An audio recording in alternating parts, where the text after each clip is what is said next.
before I screw up your name too bad, is it Mitenbuler? Yeah, it's Mitenbuler. Yeah. Oh, okay, cool. Well, I didn't screw it up too bad then.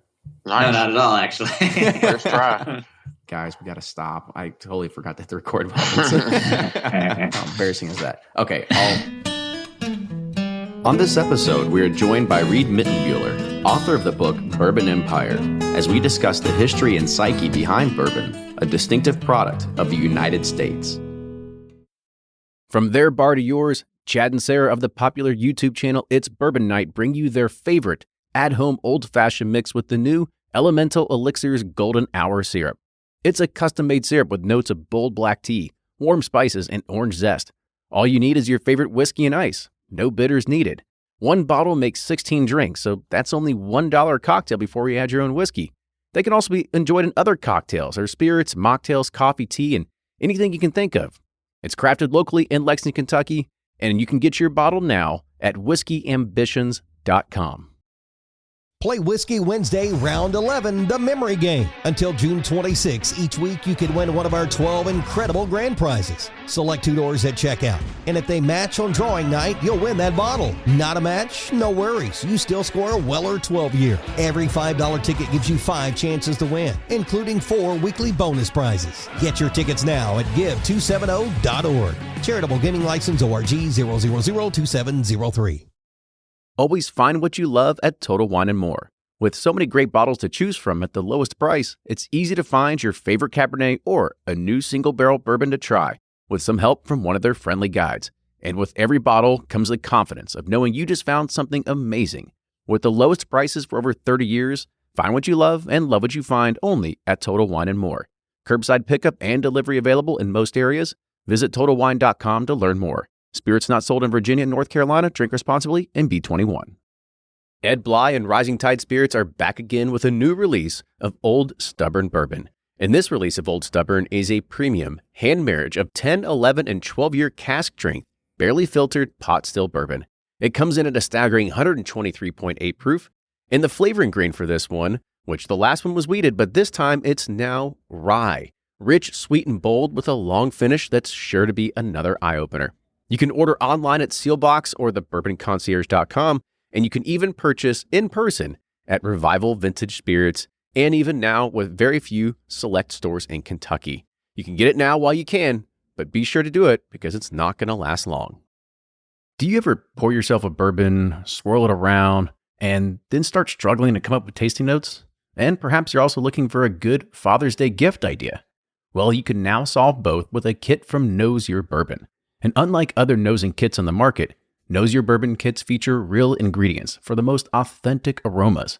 You can smell real Tahitian vanilla bean instead of some synthetic aroma that's just made from chemicals. So head on over to knowsyourbourbon.com and enter code BP10 for 10% off your order.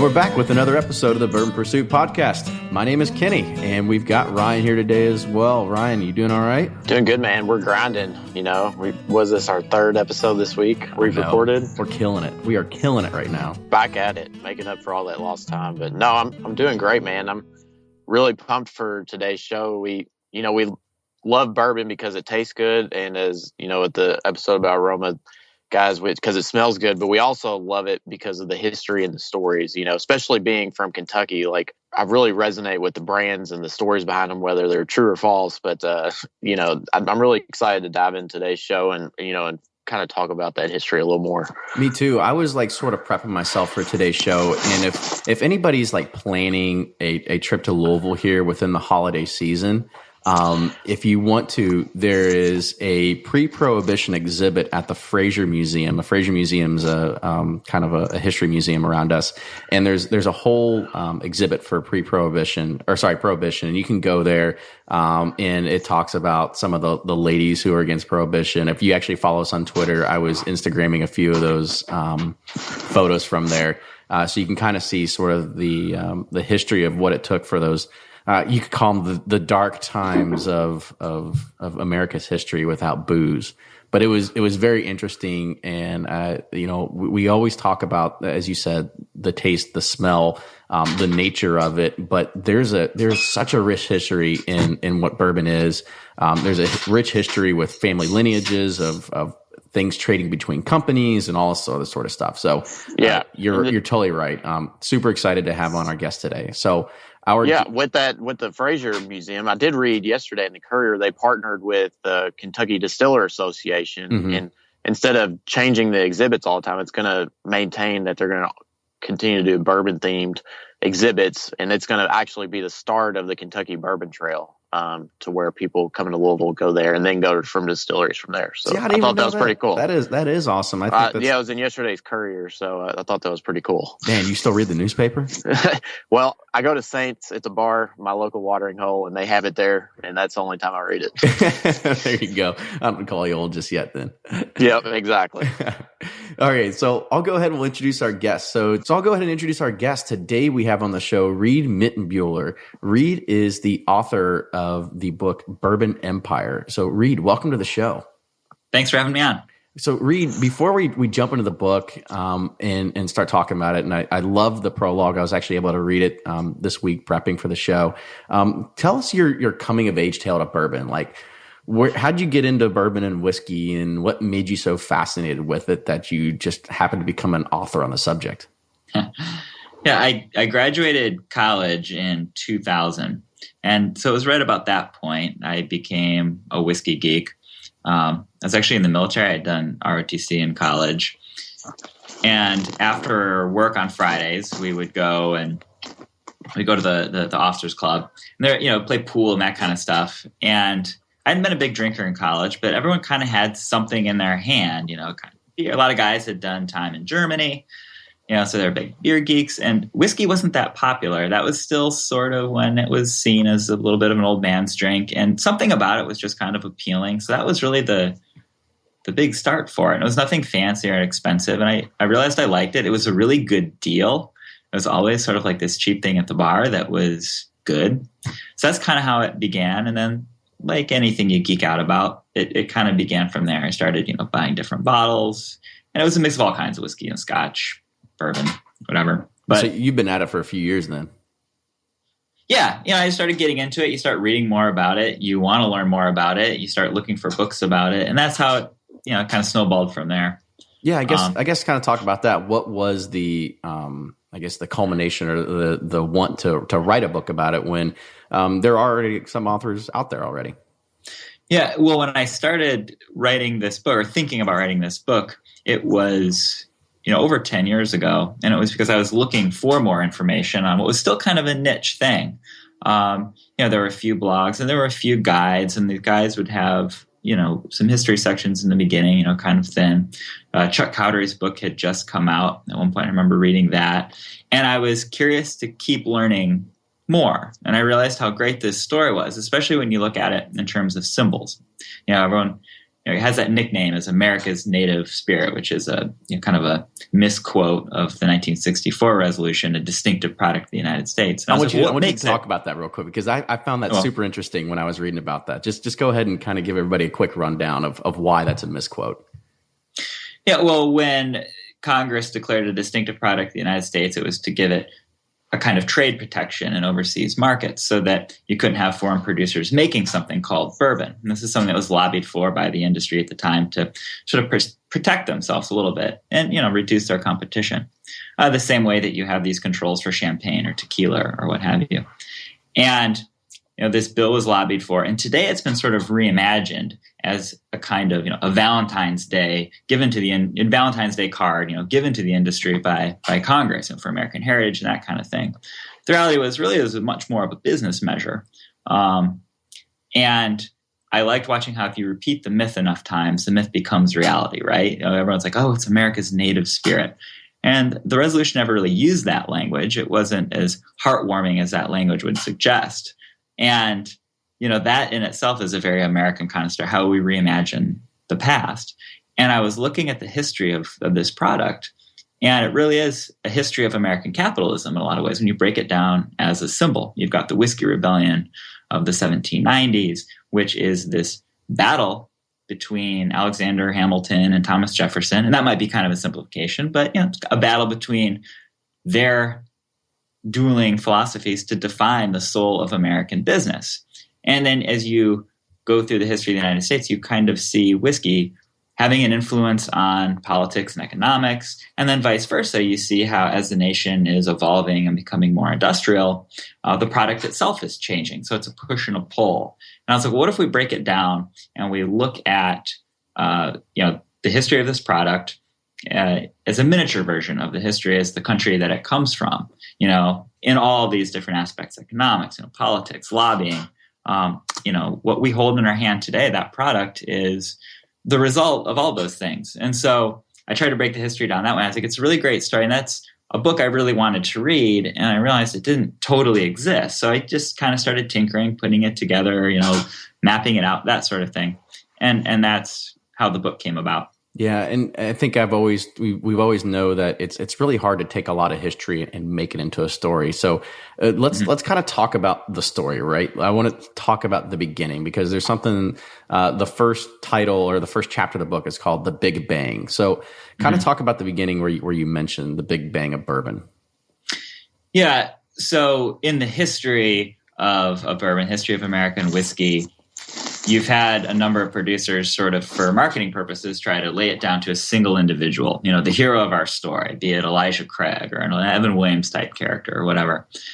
There really is no, creator of bourbon or anything like that. So how did this product evolve? And in a lot of ways, it was a lot of people doing a lot of different things. Best practices get transferred by word of mouth. And that's how it kind of was. So there really isn't a patch of ground that you can stick a flag in and say, like, this is where it all began or this, whatever.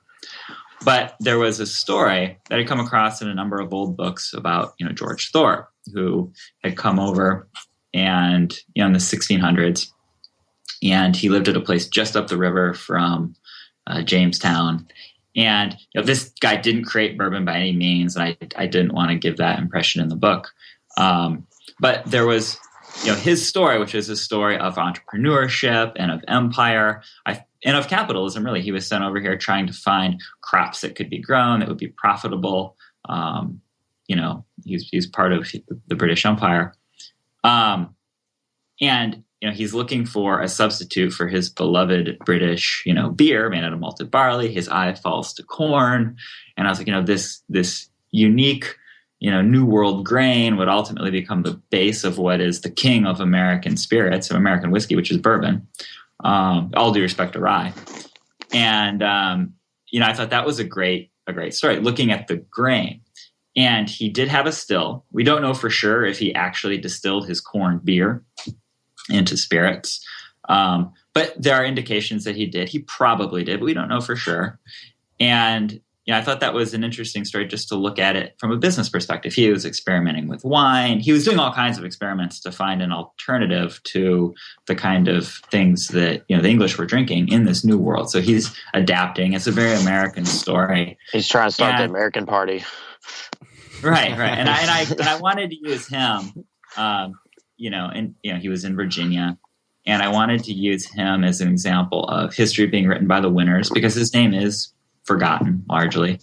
And also because we don't know for sure if he really, actually distilled this. He probably did, but he did have his eye on this grain, and it's a very murky origin story. And I like the fact that it was murky. I like the fact that it wasn't definite, that we couldn't say for sure that this is this, or this is that, which gets us into a common theme throughout the rest of American history, which is myth, the myth in marketing. I think the story quite often is more important than the actual liquid. I mean, that's what we're drinking. We're drinking something that we want to reflect some sort of truth about ourselves. I drink this brand. This is what it says about me. A lot of that is myth. It's storytelling. It's marketing. And there were elements of that in Thorpe's story. So that's why I open the book with that. Mm-hmm. And even in the book, you do talk about those myths because there are, I don't want to dive into them, but there are certain brands that you see on the shelves that they don't actually represent what they say they represent, right? And you do a good job of pointing some of those out at the very beginning. Yeah, and not to condemn them. I think that's also part of the beauty of the history of this. It's like there is so much myth. It's just storytelling. It's not necessarily real, but there's hucksterism is very much a part of it. And these brands today that have created these, outrageous, kind of fantastic stories are also being very, very, they're honoring that tradition almost. They're in a way almost more authentic by, creating something, because that's part of the story. Ever since the beginnings of modern marketing for bourbon, after the Civil War, you started to see producers do this, just kind of create these stories that have that appeal to us. So I know I feel good about Elijah. When I drink Elijah Craig, I'm like, it came from a priest who accidentally burned his farm and sent burnt barrels down the river, and that's how we came bourbon. It did, but it's like the Johnny Appleseed aspect of all of this. It's like we these myths, even though they might not be strictly literally true, do a lot of times reveal a larger truth about what we want to believe about ourselves and that kind of thing. So looking at the history of this spirit, I also wanted to look at history itself and how we interpret it. Well, cool. So let's jump ahead a little bit in history, and let's get to, I don't want to say modern times, but more-ish modern times. There was a pretty culmination year of 1964 that you kind of talked about in your prologue. Can you talk about kind of what was happening during that time period? Right. So in 1964, the story really starts more than a decade before 1964. Please indulge. Teach me. And the Korean War is, about to start, and producers, specifically, Louis Rosenstiel, who was one of the big four companies, controlled about 75% of the American whiskey industry. And they were looking at the shortages they had suffered during World War II when rations had been put in place. And a lot of them had converted over to produce industrial alcohol for the war. And there were great shortages during that time. And Rosenstiel sees the Korean War, and he thinks it's going to blow up, possibly come another world war. So, he goes and he starts producing full blast so he can get a lot of surplus, anticipating this coming drought. Well, the Korean War ends, and it didn't blow up into the, world war that he thought it might become. And so he's left with this huge surplus of whiskey, way more than what Americans are drinking. And Americans are drinking a lot. It was roughly 8 times national demand. And taxes were due on this product after 8 years. You could age, that was the bonding period. That's when your taxes became due. Well, as this tax crunch is coming forth, Rosenstiel is like, well, I'm going to lose my shirt when taxes come due on this product that I can't really sell. And he's going to have to start selling it for a loss. All the other producers are going to have to cut their prices and possibly start selling to compete with him. And it could ruin the industry. And the industry had been subject to a lot of these kind of boom and bust cycles in the late 1800s, which is why the industry back then had tried to form a cartel. There was a distiller, Joseph Greenhut, who headed up the Whiskey Trust. It was very similar in the way it operated to Standard Oil at the time. This is before the Sherman Antitrust Act. And so he goes to his counterparts in the main lobbying group, the DSI, and he says, we've got to push the bonnet. We've got to lobby to get the tax period pushed back. And they actually fight him on it. Although it was, arguably good for the product and it's good for the industry, they knew that it was, kind of turning his mistake into an advantage for him. He was ahead of them with aging these bourbons a little longer. They knew he was going to start, because his company, Shenley, had mentioned this in the trade papers, they knew he was going to start going for the luxury market, competing with Scotch, selling these older products as older products. And they wanted to have the law kind of caveated, saying that he couldn't label his products as older in certain ways until they had time to catch up, et cetera, et cetera. Anyway, they fought him on it. So he went off and formed a kind of rebel lobbying group called the Bourbon Institute. And they lobbied successfully for the Frand Act, which moved the bonding period from 8 years to 20 years. So producers could go, that long without having to pay taxes immediately on the product, which is, a win overall. Well, he still has this huge surplus. He's got this product. He's got to sell it. His company has to grow. And he starts looking at these overseas markets. That was a great place to expand. They wanted to start marketing bourbon overseas. There wasn't a huge market for it. People were buying Scotch in some places overseas, but, Scotch ruled the roost. So they were going to go compete. And the 1964 resolution was so that, as we explained a little bit earlier, foreign producers couldn't produce something called bourbon and compete with them. It was to protect their product in these foreign markets. And so he lobbies Congress, the Bourbon Institute lobbies Congress, and gets this thing passed calling bourbon a distinctive product of the United States. And that's sort of where this resolution comes. And today it's been reimagined as, a much more, it's been kind of imagined as something different, something kind of like it was honoring this thing of American heritage. And I was like, but really it was a business move. It was a pretty cutthroat business move. Mm-hmm. And when you say, America's native spirit, what's that mean? And I was like, well, it's a business, and it's a business that represents a lot of American capitalism throughout history.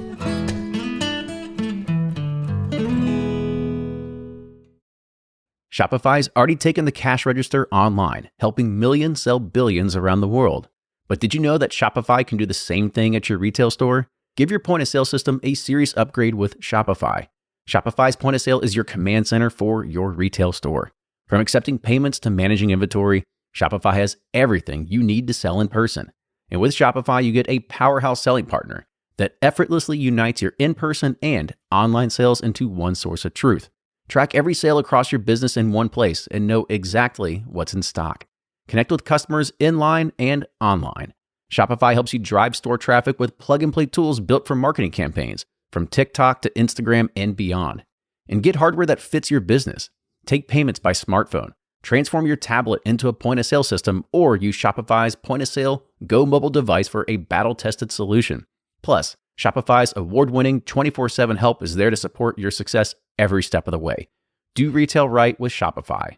Sign up for a $1 per month trial period at shopify.com/bourbon, all lowercase, and go to shopify.com/bourbon to take your retail business to the next level today. Shopify.com/bourbon. If you're anything like me, then you can't get enough about bourbon. And that's why I'm a subscriber to Bourbon Plus magazine. Bourbon Plus is a quarterly publication that tells the stories from the heart of bourbon, the farmers who grow the grain, the distillers who labor over the process, and the people like you and me who raise their glasses to celebrate it all.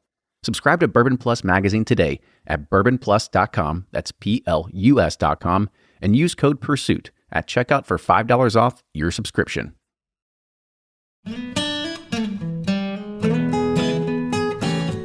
What was the result of the Bourbon Institute in the overseas market? I mean, was it a successful endeavor, or did it end up just having, no fruits of the labor were really found?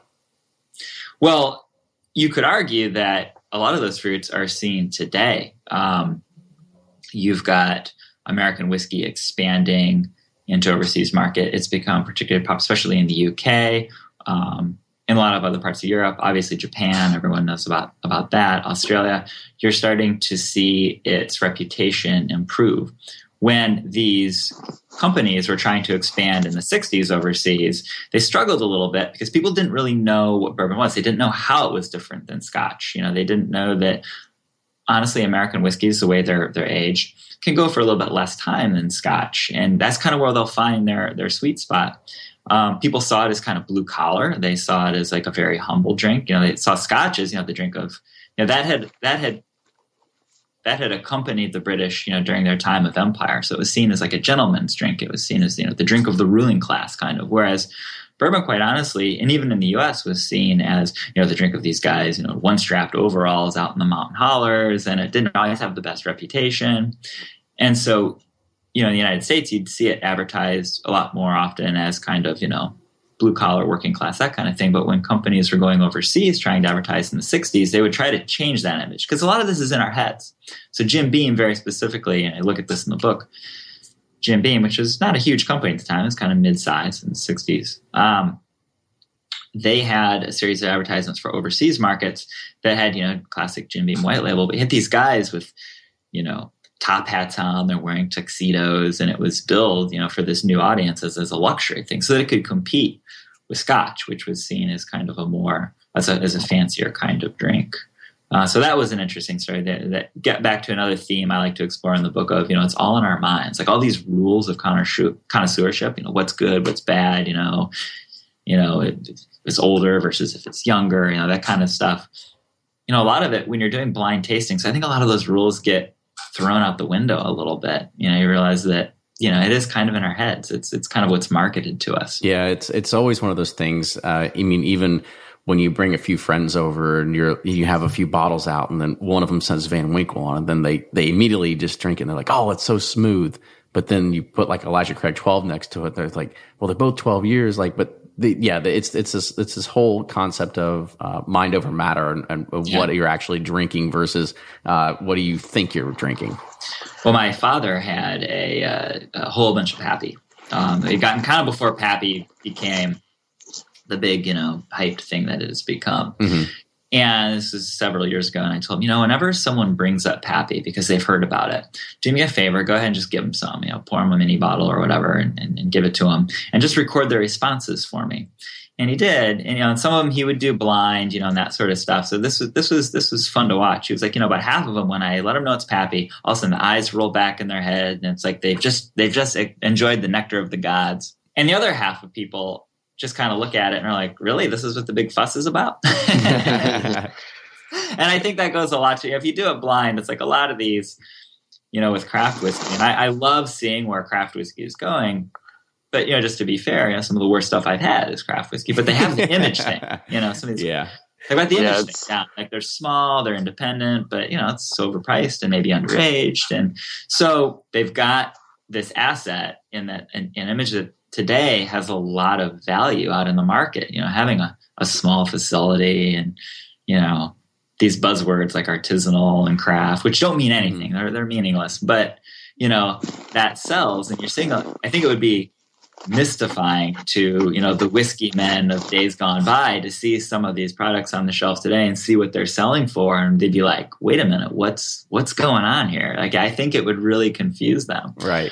Yeah. One of my favorite stories from the book is how, there was a period in American history where industry was sort of seen as a good thing in food. Like, there's a great history of the frozen food movement in Clarence Birdseye. And he's freezing food and he was a foodie, but not in a way we today would think of, someone like him, being a foodie.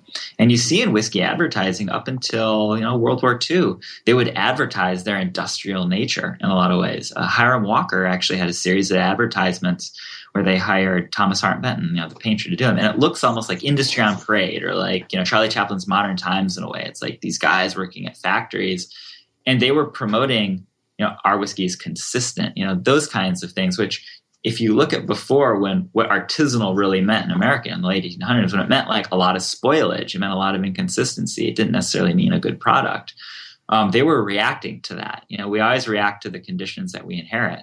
And they were reacting to that. So they were using, these things that today don't really sell very well, the idea of industry to sell their product. And today we're sort of reacting to the reverse of that. We're reacting to a lot of big industries, and a product becoming a little more homogenous. Yes, it might be consistent, and yes, the overall quality, might be very high, but it is just a few corporations owning this and sort of rubbing out a lot of the weird quirks that were in whiskey before, some of which were, quite enjoyable and kind of fun. And so we're moving back to a period of sort of celebrating small and consistent, that sort of thing. Mm-hmm. And there are some great benefits to that. I also think there are some drawbacks to that, because with whiskey, it is an industrial product in a lot of ways. So economies of scale does matter. Right. So I thought that was fascinating. And to look at whiskey that way, I think is a lot more valuable, if when we're talking of guides and these guides that are written about, whiskey, appreciating it in that way too, and understanding what it is from a technical perspective turns a lot of rules on its head. One of my favorite business books is by Seth Godin. It's called All Marketers Are Liars, and they scratch it out and put storytellers. And it goes through the examples of like Volkswagen and Porsche. They're the same exact thing, but people tell themselves that Porsche is so much better and amazing because it's a a luxury item, and we do that with everything. It's funny. It just goes on, in the whiskey industry as well. Oh yeah, absolutely. And in the book, I kind of I'm almost in awe of that in a way. I kind of like to celebrate that. One of my favorite stories is wild turkey. If you look at how wild turkey is made, if you go to their facilities, it's not particularly romantic. I mean, it does look pretty industrial there. And I'm a big fan of wild turkey products. They have a relatively low barrel entry proof. They make their whiskey quite well. But you go there and there's computers everywhere, and no one wants to talk about how, computers, these things used as tools, if they're going to use them, to evaluate their cuts or whatever. People don't necessarily like to talk about how this is really an advantage. You wouldn't criticize a heart surgeon for using a computer to do his job better. And I look at this product, but the reputation Wild Turkey had 30, 40, 50 years ago, it really was kind of like a little down home, a little blue collar, and I mention how good of a product I think Wild Turkey often, can be. People are like, well, wait a minute, isn't that just kind of like, that's like kind of Bubba's drink, right? And you're like, if you look at it technically. You shoot that at the bar. Yeah. And I was like, and you see that changing today, especially with geeks. Geeks all know that, know what their line of products and know how it is. And I thought that's really interesting. It's all in our minds. There are products that have, that kind of shine a little brighter on the store shelves right now. And I don't think they're necessarily made as good as Wild Turkey products, but so I was like, that's something I loved exploring in the book, is the perceptions about this stuff, Mm-hmm. And the reason its reputation suffered was when the industry cratered in the 60s and 70s. It was seen as an old man's drink and that kind of, but these companies were making it very well. It wasn't because the product itself wasn't living up to standards or wasn't up to snuff. It was just because people turned away from it. They saw it as an old man. They saw it as part of the past. They saw it as grandpa's drink, and they were turning to vodka or white wine. They were turning to these other drinks that in a way reflected, how the times were changing. And bourbon, American whiskey, just kind of got left behind, although the product itself is great. And that is part of the reason the prices were so cheap in the 80s and 90s. And a lot of people like me got into it because I was like, this is a great product and nobody wants it. Not because it's not good, but just because, it's like fashion. I like to look at brands the same way I look at fashions. Hemlines go up, hemlines go down. Lapels widen and lapels get, slimmer. It doesn't have to do with the actual thing itself. It just has to do with what we're thinking at the time about that thing. So I think that's always important to remember. Yeah, it's the psyche that all brings it together. Right. So right. I want to kind of just take a right turn and kind of go back to some of the meat of the book and the history. So there's something that you said, and I'm kind of paraphrasing a little bit, and you said that Rosenstiel presided over vicious consolidation rounds that made distillers and brands extinct, but is also a part of the reason why many bourbons today taste as good as they do. So talk about like what did he do that actually makes it taste better? Because the one thing that comes immediately to my mind, and when I always think of like the Bottled and Bond Act, I think of E.H. Taylor, and he was the man that spearheaded that, and that's what stopped people putting arsenic and tobacco spit and all these other kind of things in the whiskey to give it color. So kind of talk about what Rosenstiel did to help do all this. Right. Yeah. Rosenstiel obviously coming far after Taylor. And Taylor, I spent a lot of time on him in the book too, and with the labeling regulations that came after the Bottling and Bond Act. So when you look at, what I described as vicious consolidation rounds, you had way more distilleries before Prohibition. And then Prohibition really winnows down that number. And then, the arc of this industry's history is, one of, and I like to use the Hamilton versus Jefferson thing. Hamilton and being a champion of consolidation, it kind of Hamiltonianizes over its history until you get to the point, around 2000, you've got, just a handful of companies operating about a dozen, different facilities making 99% of all American whiskey.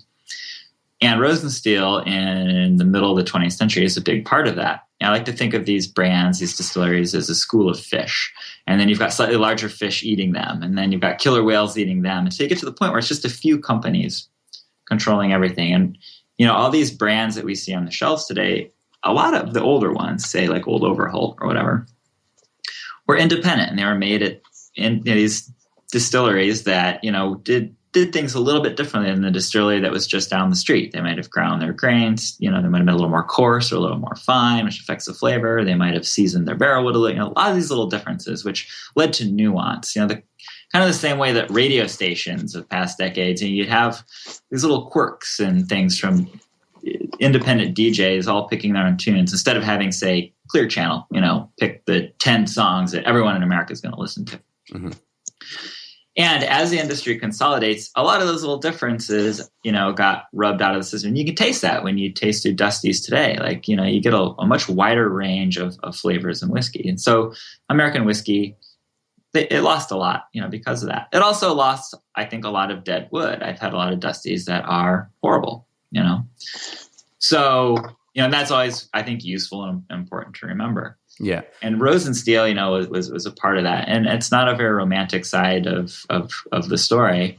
And in a lot of ways, it was a bad thing. There were a lot of really great producers that went out of business because the industry was consolidating. Guys like him are buying up these brands and they're batching their processes. They're all bringing it over, under consolidated roofs. But in a lot of ways, too, there is a benefit from that. When you look at, say, 10,000 distilleries in America, 200 years ago, every farmer has a still.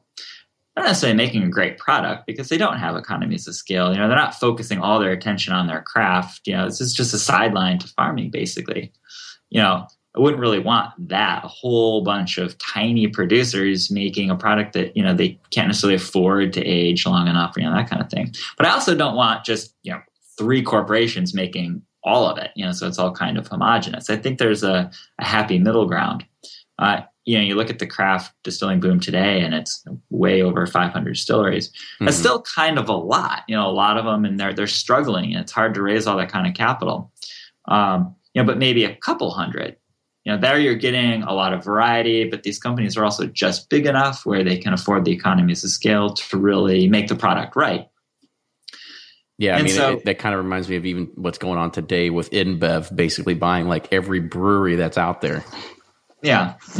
And so with Rosenstiel, these vicious consolidation rounds, there were a lot of negatives that came off that, this kind of regional feel that whiskey once had, where you'd have distilleries all over the country instead of only in Tennessee and Kentucky for the most part.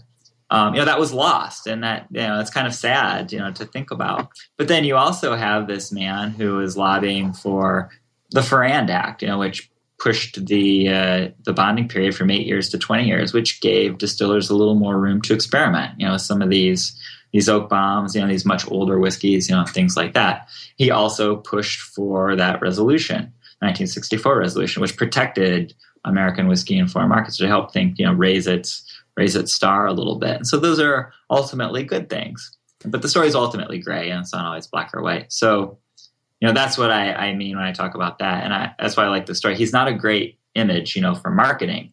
He had links to organized crime, as I said, indicted but never convicted. He apparently bugged his office and would use it for blackmail purposes. So it's like he's not a very romantic figure, and he was kind of a titan. His office was in the Empire State Building. Is that why you wouldn't see like a brand or a whiskey named after him today or something like that? Oh yeah, sure. And I talked to people while doing the research, and a lot of people prefer to look at him as like a corporate raider. Like, oh, he just bought up brand. He wasn't a distiller. He did actually work in a distillery before Prohibition. He was from Cincinnati. His family had a distillery in Kentucky, and he worked there as a very young man. But they're like, well, he's not really a distiller. He's not a craftsman. He's just a businessman. He in the 60s, he donated $100 million to charity. That's how rich this guy was. It's a much bigger industry then relative to the U.S. economy than it is today, And I thought that was just a fascinating story. That's a real story in American history, warts and all. So, well, good deal. So we're coming up to the end of this, and I kind of want to get back to the psyche and the marketing, and talk about one last thing that you mentioned, the prologue, and you talk about bourbon being a quote comfort food. So talk about what you mean by that. Yeah. So I've been asked in a number of interviews, and I've seen a lot of other writers question like, well, so what's the reason for the comeback? American whiskey is way more popular now than it's been in a long time. And, people attribute that to, Mad Men and all that kind of stuff. And I look at it, I'm like, well, when you look at this spirit, it has a rich heritage. It's got a really fascinating, great history. And a lot of the symbols that you see on the labels, a lot of the iconography goes back to the frontier. And that's a magical almost kind of like mythical time. We see that as, I think the frontier would have been a horrible place to live personally. It was, life expectancy was shorter. A lot of dysentery. But it is mythical. It's like, going west. The Oregon Trail. Grueling pace. Yeah. Right. But there is that appeal of it too, where it's like you're independent, you're going off to the frontier, you're forging something new, you're building a new life for yourself. That's what it represents. And we see that as, that's kind of a bedrock for Americans in a lot of ways, the West. And bourbon, which was kind of created by Western migration, American whiskey, there's a lot of rye used before. And as we move west into territories where corn is more predominant, you see that coming into the mash bills more and that kind of, and so bourbon represents that in a lot of ways, symbolically and very quite literally.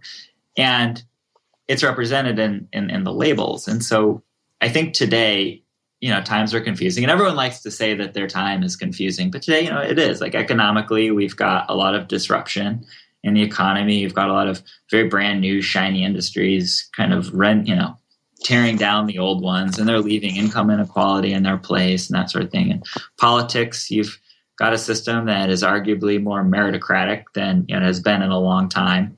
But you still have a lot of arguing going on in Washington. So it's confusing that way. I think socially, we're more connected than we ever have been through social media, but we're also more disconnected than we ever have been. You go into a bar today and you see crowds of people staring at their phones. In the book, I described the numb glow of tiny screens has replaced, an actual conversation we're having with the human in front of us.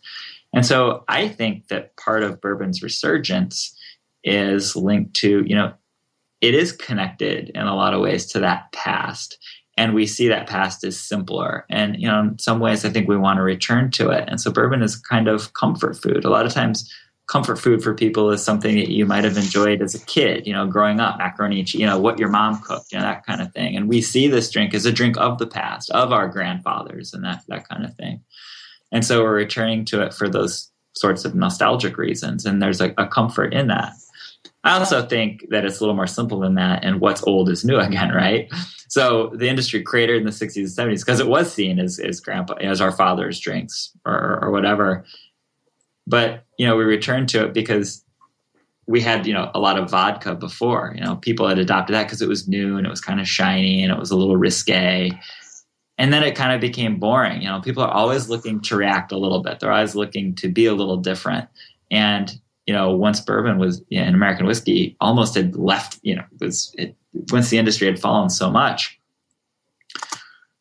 the return to it was kind of a way to be different. That's what brought me to it a little bit in the first place. It was different. I mean, I remember I would drink whiskey in bars with my friends for 15 years ago, and they kind of look at you like, why are you drinking that? And I kind of like that. There was an appeal to that. I felt like I was kind of striking out and doing something a little different. And I think the resurgence of American whiskey, you can link a little bit to that. It was, it was kind of a cool thing. It was a trendy thing. It became a trendy thing, but a lot of people were returning to it because it was cool again, because it had been forgotten. So that's what I mean when I call it a comfort food. Part of it's just the fashion aspect of it. What's old is new again. Henlem's go up, Henlem's go down. Whiskey was popular, then it's unpopular. Now it's popular again. In a deeper sense, that connection to the past that whiskey has, because it's had this influence on history. And we didn't really get into it, but the Whiskey Rebellion and the Whiskey Trust and, whiskey in the 1800s. And we connect with that. That's why it's a comfort food. Well, awesome. I mean, this was a great talk and, really into not only the history, but the psychology of how we view a lot of these things. So, Reid, I just want to say thank you again for coming on the show. This was very fantastic. Hey, thanks for having me. It was a blast. Yeah. This is always an interesting topic. Talk about comfort food. And my friends now, I've been drinking bourbon forever because I'm from Bardstown. Right. You talk about a comfort food from the past. I was probably served it when I was a baby, to quit teething or something, but no, when we get around and friends and you drink the different brands and you talk about this one's different, this one, that, it does create that conversation around that, that bottle or whatever, rather than just all of us on Twitter seeing what's, the next juicy story or whatever. Yeah, that's the fun stuff. I don't spend a whole lot of time on Twitter. I'm on it, but I love the occasional meeting group I'll have with like other whiskey geeks, and everyone will maybe like bring a bottle of something, and you're just kind of talking. You spend hours, in a room. Maybe there's a fireplace in the room. Who knows, right? Like that's the fun stuff, is debating this kind of stuff. And debating the geeky stuff too, and small barrels versus large, and all that kind of stuff. The geek stuff, like that's exactly. I feel like debating it is part of the fun, as long as you're not out to draw blood. I never want to take it too seriously, where some people, you get the impression that they almost get angry, when they see prices go up, or they see, and that's kind of sad in a way. Like I came to this because it was like a fun thing. It was kind of there's a lot of joy from it. So it's important to always keep that perspective too. You get the inevitable squabbles of groups that are really into something, be it comic books or Star Trek or whiskey. But I always try, it's important to keep that perspective, that it's always supposed to be fun. Never supposed to draw blood. So if people want to get in touch with you and they want to buy your book, Bourbon Empire, how do they do it? It's at most bookstores, and it's on Amazon. I've got a website. It's just by name.com. If they want to get in touch with me, my email's on there. I was throwing you a softball. I figured it was on Amazon and all the other retail outlets that you could possibly think. So. Well, awesome. So again, thank you for being on the show. If you like what you hear, make sure you subscribe to us on iTunes. You can also follow us on Instagram, Facebook, and Twitter at Bourbon Pursuit. And if you have any suggestions for new shows, new guests, we're always open to hear. So Reid, thank you again for being on the show, and we'll see you all next time.